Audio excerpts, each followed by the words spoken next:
حضور اعتکاف میں بیٹھے ہوئے تھے، آپ کے پاس آپ کی زوجہ حضرت صفیہ رضی اللہ تعالیٰ عنہ ملاقات کے لیے حاضر ہوئی۔ آپ ان سے گفتگو کر رہے تھے کہ دیکھا کہ دور سے دو صحابی گزر کر جا رہے ہیں، تو آپ نے ان کو بلایا، فرمایا کہ یہ میری زوجہ صفیہ ہیں۔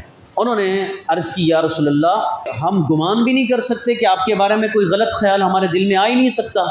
تو حضور نے کیا فرمایا؟ فرمایا کہ شیطان انسان کی خون میں گردش کرتا ہے، وہ کسی کو بھی کوئی بھی جو ہے نا وسوسہ اس کے دل میں ڈال سکتا ہے۔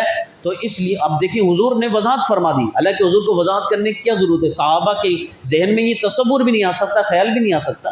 اگر ہمیں لگے کہ کوئی ہمارے عمل کی وجہ سے بدگمان ہو سکتا ہے، اب ایک بندہ بار بار شراب خانے کے ارد گرد گھومتا رہے اور شرابیوں کے پاس بیٹھے تو دیکھنے والا تو اس کو کیا سمجھے گا؟ ہو سکتا ہے یہ بھی شراب پیتا ہو۔ اسی طرح بدماشوں کے پاس، غلط لوگوں کے پاس کوئی بیٹھے تو لوگ بھی اس کو غلط سمجھیں گے۔